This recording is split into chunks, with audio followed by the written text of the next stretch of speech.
Do the intro. That's you, not me. I said you have to do the intro.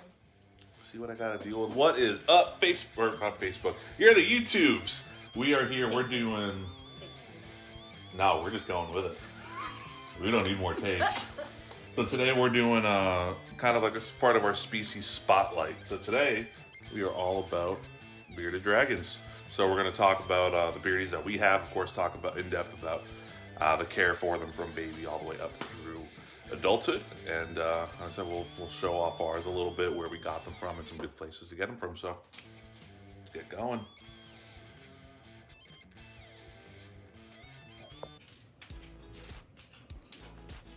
Oh, hi. Hello there. Hi! What are we talking about today, bearded lady? Dogs. But we don't want to talk about them.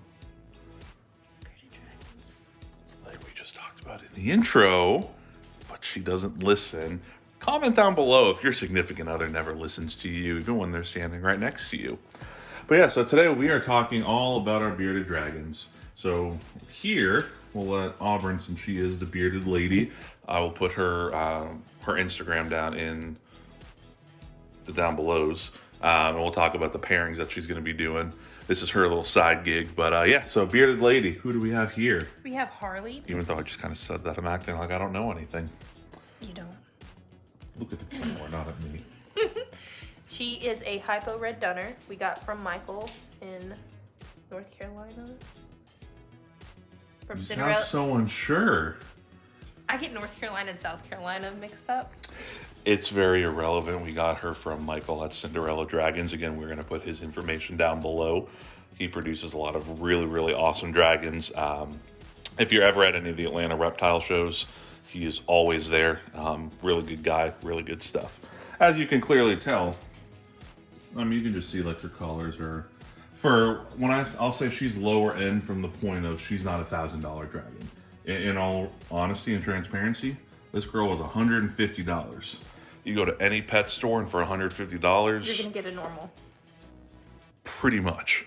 You know, so and she's not completely fired up right now. Normally all these little dark spots here, she's a lot more orange. But anyway, so we're not here just to talk about our dragons. We're here to talk about how to take care of them. Yeah. So you can kind of see for our adult cages here, you know, we have the Zen Habitat cages like we've shown in the past. These are 4 foot by 2 foot by 2 foot cage or enclosures. They're still a little bit bare just because we haven't really figured out kind of what direction we want to go with them as far as how we do want to get them set up, but they have all of the necessities. But anyway, so we're here. Pretty much. So the thing that a lot of people do wrong is sand. We don't recommend sand. Mostly recommend tile for them because they it holds in the heat and it also files their nails down. And Sand is also really bad for impactions. They lick it up and they eat it unintentionally, but it all gets in their system and it impacts their belly. And they get constipated, and when they get that constipated impaction, it's no bueno. But don't look like that, poopy. Yummy, yeah, well, we're not going to zoom in on Yummy, the poops, yummy. but yeah. So since we're going to just jump right into that, substrate. Always a solid substrate is what we recommend. For the babies that we've had, so of course when Harley was a baby, when this doofus up here who we'll get to was a baby, when this little dude was a baby, we had him either on tile or we actually had him on paper towel. You just want something solid, you know, anything that's loose, the crushed walnut, the different sands, yeah, you know, it's natural, but natural's not always best. Ideally, you want to do what's going to be the healthiest for the dragon, and you can provide enrichment in other ways. You're not going to know the difference, pretty much. Yeah, So, and if you're that worried about it, you can always create like a dig box for them. You know, make like a little sand pen that you can supervise digging with. But so yeah, with water, a lot of people will do like a big thing of water for them, and that really isn't necessary for them. They get most of their moisture from their greens. So that's another thing that people do wrong. not necessarily wrong, but what some people can do, which I think she's trying to get at, is some folks will put a giant thing of water in their. It's not a snake. They're not really gonna. All they're gonna do is poop in it. Yeah, and it's also going to raise up the humidity inside the enclosure, which you don't want. So you can put a small water dish. Some people do it. A lot of people do it. Some people don't. In all transparency, I mean, we've used something like this before. It's dirty because we fed worms in this particular dish the other day. But lots of uses out of one thing. what the heck was I saying? I don't know. Oh yeah, so we don't do it just because, like Auburn was saying, a lot of times they're just gonna poop in it anyway, and they're just gonna get it all gross. And if you do it too big, that's just gonna increase the humidity, which you don't want. These are desert animals. And they will get an RI. If the humidity is too high, yes. Yes. So we're kind of going all over the place here. But so substrates, solid substrate for babies. As far as cage sizing and all that, we've done it a couple different ways. So we've started, like Harley here, we started her in a 40 gallon. So one of the Exoterra, like the 3 foot by 18 by 18s. We started her in that and she did perfectly. On the flip side of that, we put Bo down here, who is, Samson, move your butt, who is our super citrus, who we'll take out shortly. When we first got him, we had him in a 40 gallon and he was not thriving. You could definitely tell that he was a little spooked by all that size, so we moved him down to a 20 gallon long tank, which is like this right here, which has our hypo bull snake, which you saw from a few videos ago. A 20 gallon long is a really, really good size for a small beardy. Then when they outgrow this, you can move them up either into a 40 gallon, or in all honesty, save yourself the money and just go put them right into a 40 gallon breeder. And cage furnishings with all that, so you can do it simple or you can do it crazy. I've seen a lot of people put like, little couches and things like that. And like little beds like we have in here for Peaches. Yeah. I mean, again, they're not really gonna do anything with it. They're just gonna poop on it. It's all for your benefit. Yeah, now it is important to have things in the cage for enrichment for them. So, you don't want a completely bare basic cage, because they do still like running around and doing their thing. And they do actually like climbing a little bit as well. So that's why we've got, so like in Bo's, in Ozzy's cage here, we have, got that. It's actually a fish tank decor. Be creative. Don't necessarily use reptile branded stuff. You can find a lot of stuff a lot cheaper and reuse it. So you want to have some different stuff in the enclosures that they can get some enrichment with. Different things to climb over and under, different smells that they can pick up. Again, places where they can hide. You want them to make sure that they feel secure. And that mental enrichment is very, very, very important for these animals. Not just bearded dragons, for any snake or iguana or monitor, you gotta have that enrichment. And so this is Ozzy. He's another one from Michael at Cinderella Dragons. And would you care to say what morph this is? So he's making fun of me from the whole Brian video, because I kind of got a little cheeky. She just got a little anxious and she just kind of clammed up and didn't explain the full morph. So what is his actual morph here? He's a hypo red trans leather bag. Yes. Yeah, you see he's got also got from Michael at Cinderella Dragons. Yep, different pairing from Harley. So this is going to be Harley's boyfriend. Yeah. Harley is, she's almost 18 months old now. Mm-hmm. So she's just about at that point where she's ready to breed. But of course, we always, just like with the iguanas, we're going to make extra sure we're not trying to do anything prematurely. Ozzy here was actually just born back in May, so he's about 7-8 months old now. Big boy. Yeah, he's a chunker. And what's really cool about Ozzy, if you look at his pattern, he's just got a really peculiar pattern to him. And the camera doesn't really pick up his colors that well. He's actually got a lot of oranges starting to come through. But, which is crazy. Yeah, you never really know until they get older what they're gonna look like. Yep. But yeah, so I know we're kind of jumping all over the place, but that is what we do. We have fun while we're talking about care. But when it comes to me, I jump everywhere. I have ADD. Jump. Send help. So now temperatures and UVB are going to be the next big thing with care. That's going to be the same whether it's a baby or it is an adult. So even though these guys are desert animals, you actually don't want them too hot. Like, you know, these guys aren't going to do well with 120, 130 degree basking spots. They don't really feel that temperature in their belly if they're starting to overheat.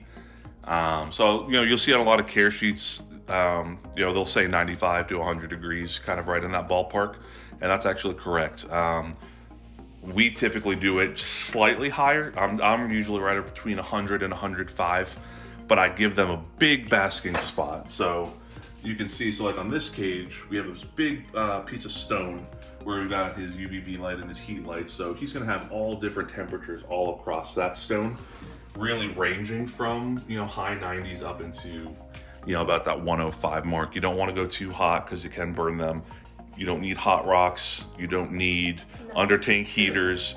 You don't need anything crazy. You just need, you can either get like a reptile basking lamp, which you're gonna spend $10, $12, $15 on, or what we do is we use halogen light bulbs, which I don't have a box around here. Yes, you do.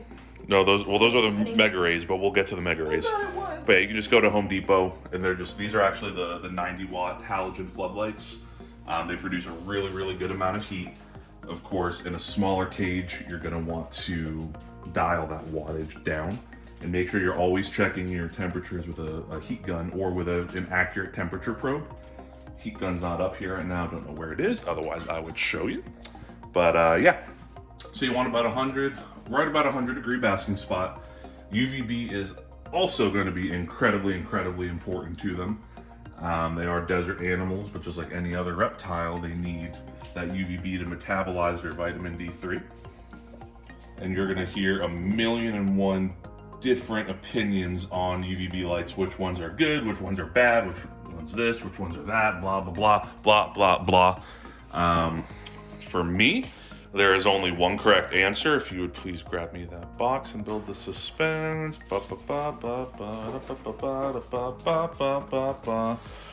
Bam! Not a paid promotion. So these are the Mega Ray, Reptile UV Mega Ray, mercury vapor bulbs. These are the 160 watt, which is what we use for the bigger cages. For the smaller cages, we used 100 watts. For the 160 watts, you're going to want a minimum of 18 inches from the base of the bulb to the top of the reptile. For the 100 watts, it is 12 inches from the base of the bulb to the top of the reptile. Too much UVB is actually a bad thing, and it can oversaturate their system. But I use these Mega Rays on everything, like I've talked about in the past. Crunch, crunch, crunch, crunch, crunch. We use them on beardies, on Latka, our blue tongue skink. He's got one. All of the iguanas have them. They do produce heat, so that's where it's incredibly important to maintain or to always check your temperatures so that you don't overheat them. But the Mega Rays, in my opinion, are the best. You do have fluorescent lights, which are good. The Zoomed Reptisuns are good. You know, Arcadia produces some of the best as well. And you're gonna find a whole bunch of other ones out there. But typically, I like the mercury vapor lights. That's what I've used for years and years and years, even since I got my first bearded dragon back in like 2008, 2009, something like that. I've used nothing but Mega Rays, and they work just phenomenally. But UVB is very important. If you're going to use something other than a Mega Ray, make sure you follow those manufacturer recommendations as far as the distance. If it's too far away, they're not going to get quite enough UVB. And again, always check your temperatures if you do use it. So one, make sure the basking spot doesn't get too high. And then two, the ambient temperature in the cage, you don't want a 95 degrees on the cool side. You know, typically you're gonna want somewhere in the 80s. You know, in our home, it can range anywhere, in all honesty, from the mid 70s to the low 80s, just depending on the temperature in the house. But that's okay, because our guys, they're always moving, they're always radiating their own temperature. Regulating their own temperature. Talking is hard. So, and they're always good. They grow well, they're healthy. So you just want to make sure that that temperature range is there. Nighttime, you know, our house will get down to the high 60s at night, which for these guys is perfectly fine. If you're getting below probably about 65, 66 degrees, you'll want a really light heat source. Just like a ceramic heat emitter, just something just to help take the edge off, not to heat them up at night, but just to take the edge off and keep that temperature either high 60s or low 70s if you needed to. And yeah, and so.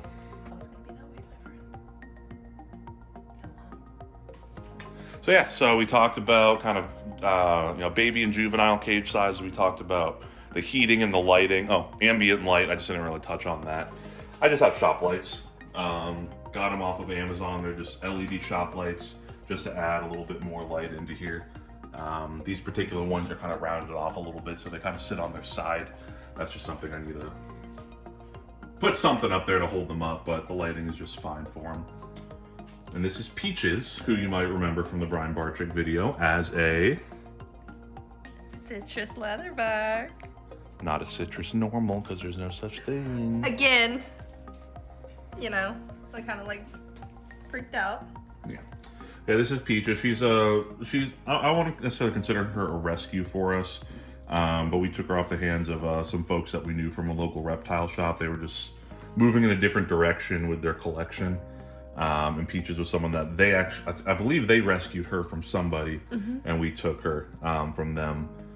So she's probably about 3 years old or so. Real big girl. She's a crazy one, but we love her. We probably aren't gonna breed her just because we don't know exactly where she's from. No. And that's just irresponsible breeding. If you're gonna breed animals and you don't know what the bloodlines are, it's just not responsible breeding. But yeah, so moving from juveniles up to adults, I said, you're going to see on a lot of care sheets, minimum 40-gallon enclosure for an adult. That's just not enough. Bearded dragons, they're actually relatively active. When you have them out, they might sit here like a little couch potato. For like a second, and then they go from one end to the other. Yeah, and ours they're constantly moving around their cages. So at a minimum, you're going to want something like this, which is like a 4 foot by 2 foot by 2 foot. Whether you build it yourself, you buy a Zen habitat, you buy a black box cage, do whatever you'd like. I like the Zen habitats for these just because of the sliding doors. But yeah, you're going to want a minimum of 422. If you can go bigger, that's great. In the words of the legend Tom Crutchfield, don't put the obsession of the keeper to keep above the needs of the kept, or something like that. She's going for the super worms. And another quote that he says that's kind of been sticking with me lately is, give the animal a reason to live, not just to survive. So give them the best life possible. Don't just give them the bare minimum. Just because it's a small little reptile doesn't mean they're any different than a dog. Chloe, you need to get away from there, ma'am. Hey. Chloe has a high prey drive, so animals, we're careful with this little rascal. Yeah, give the animals a reason to live. Give them good stuff. And be a good boy like Nico. Go at him. So yeah, so we talked about caging, we talked about the lighting. So the next thing, really one of the most important outside of the heat and UVB, is going to be food. Correct, feeding.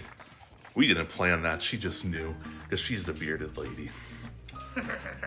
So bearded dragons, that is something that you're going to see again, so many different things regarding feeding, and I'm not a big fan of how a lot of the care sheets say to do it.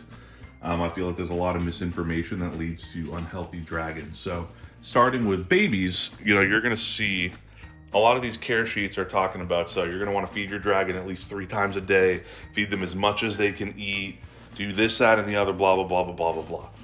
So that's excessive in our opinion. So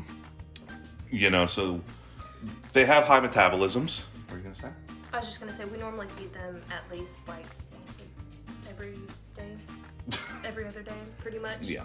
So, yeah, I mean, for our adults, 3 times. We'll get to the adult feeding. For baby feedings, yeah, I mean, until they're probably about 12 weeks old or so, typically we'll feed every day. And we'll feed as much as they can eat, but we will skip meals. So we're not feeding them 7 days a week. No. You see some of these people that at 4, 5, 6 months old, they have a freaking giant bearded dragon that's the size of an adult, and that's just not healthy. That's definitely overfeeding, and even if they don't look unhealthy, that is going to shorten their lifespan. So when they're that young, we do feed as much as we can or as much as they'll eat. And we do feed some crickets. We try to stray away from crickets just because crickets are a pain in the booty.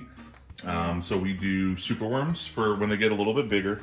So we have we're running out of them, but when they're smaller, mealworms, crickets, small dubia roaches. If you can get your hands on phoenix worms, which are the black soldier fly larvae, or calcigrub, whatever you want to call them, those are really, really good to use as feeders as well.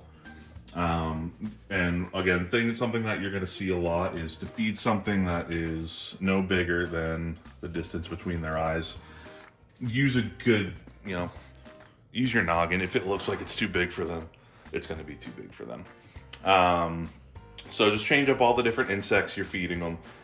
Feed them as much as they can eat. Once they start getting a little bit older, once they're 5-6 months old, we cut it back a little bit.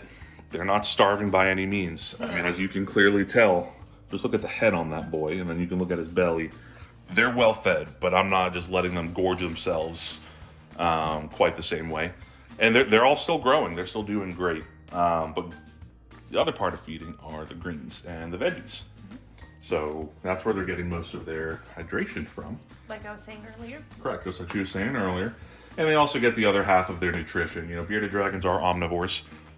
So when they're young, when they're under a year old, typically you want 75 to 80% of their diet to be their protein, which again, mealworms, superworms, dubia roaches, crickets, all that sort of stuff.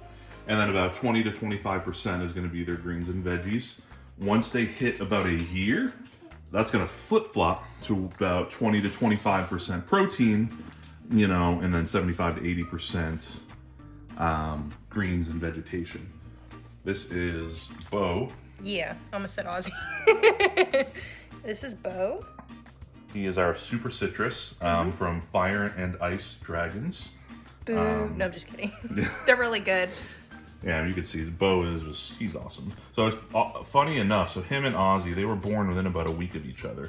And Ozzy he's so is tiny. so much bigger. I mean, this dude's still doing just fine. He's growing great. He's at just a little bit of a slower rate, which that's not a big deal. Every dragon's going to grow at a completely different pace. But this dude is going to be nice and bright yellow. Kind of hard to pick up on the camera completely, but he even has underneath here. So yeah, so there's our little interlude inside of our feeding. Greens and veggie-wise, stick to the dark leafy greens. So collard greens, turnip greens, mustard greens. Those are going to be the three staples that we feed, as well as the easiest to find. You can find them at any Walmart or Kroger or Publix or Albertsons or Stop and Shop or whatever part of the country you're in. You're going to be able to find that stuff, no problem. Yeah, so just the dark leafy greens, and kind of like we talked about with the iguanas too, they're going to eat the same greens. So endive, escarole, cilantro. There's a whole bunch more to list, but that's just what you're gonna want to feed them. As far as the amounts, I mean, you're not going to overfeed them on greens. We typically will use a dish, that's about this size, even for the adults. I mean, we make sure it's piled up in here, but you're not going to overfeed them. If you wanted to feed them double that amount in greens, it's really not going to hurt anything if you have a dragon that's going to eat them. Some dragons are very picky with their vegetables, and a lot of that all goes back to where you got it from and how they were raised from out of an egg. So thankfully, all of the ones, 3 out of our 4, since we got them as babies. Peaches we didn't get as a baby. No. But these guys were all started on their greens right out of the egg by the breeder. So when we got them, they're eating greens right away for us.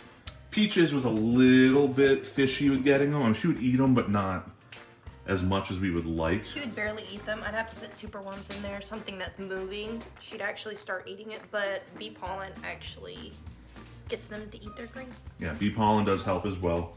You can buy that at any Walmart, basically, or Amazon, or from your breeder. Yeah, bee pollen's just good as a vitamin supplement. But if you do have a dragon that is not really eating their greens, it's like Auburn was saying, sprinkle it with some bee pollen. You can put bugs into it, so as they're trying to get the greens, get the bugs, they'll pick up greens. Or just also anything that's got a strong scent that's healthy for them. So when I keep saying cilantro is actually healthy as part of their diet, but that's another good way to help get them to eat because it has a very strong smell to them. And yeah, in a nutshell, I mean, that's pretty much taking care of a beardy, you know, to kind of sum everything up. So for a baby, They're super easy. so I'm glad you actually said that. So yes, they are super easy, but they do require a lot of time, and these are something that daily you're doing something with. Yeah. You know, a lot of He's stores. still, you know, a little shy. He's not like Harley where I can do pretty much anything with him. And that falls just on us, because when we first got Harley, she was the only one, so of course she got spoiled. Oh yeah. You know, so now just with the other ones, it's just on us to take care of them, or to play with them more. He's really not that bad. He's gotten a lot better, but as far as when he was a baby, Yeah, he was a little he was simple. very spazzy. But like you Yeah. said, I mean, it just takes time. Yeah, and you know, handling and yeah, and just remember, they're good beginners, but at the same time, you have to be able to learn how to balance the diets and balance the bugs. A lot more goes into it than just dropping bugs and dropping greens in and being done with it. So bearded dragons are always recommended as a really good beginner reptile, and I don't necessarily disagree with that, but they're not just this like real easy, low maintenance animal that a lot of pet shops and things like that will make them out to be. But yeah, so for babies, start them off in typically, like I said, like a 20-gallon long. That'll hold them for a good couple months. Move them up into a bigger cage, basking spot. You want between 95 and 105 degrees. You want really good, solid, strong UVB.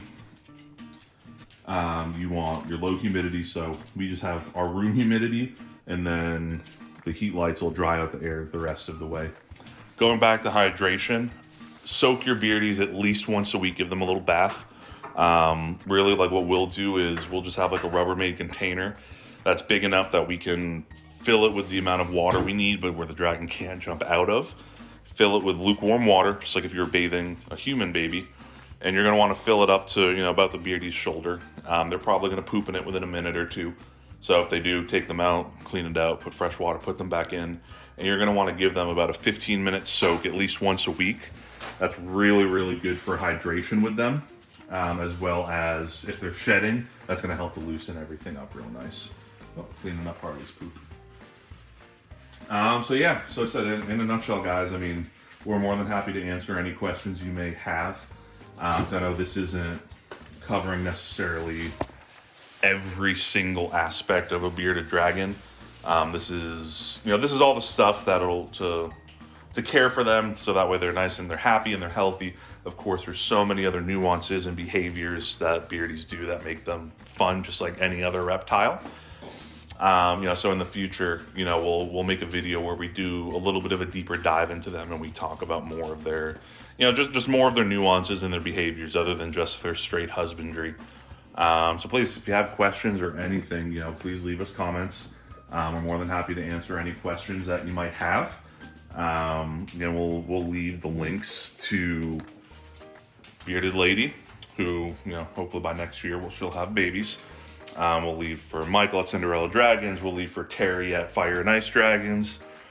So if you're looking for a good dragon, those are some good places. Always do your research if you're going to buy online or buy from a show.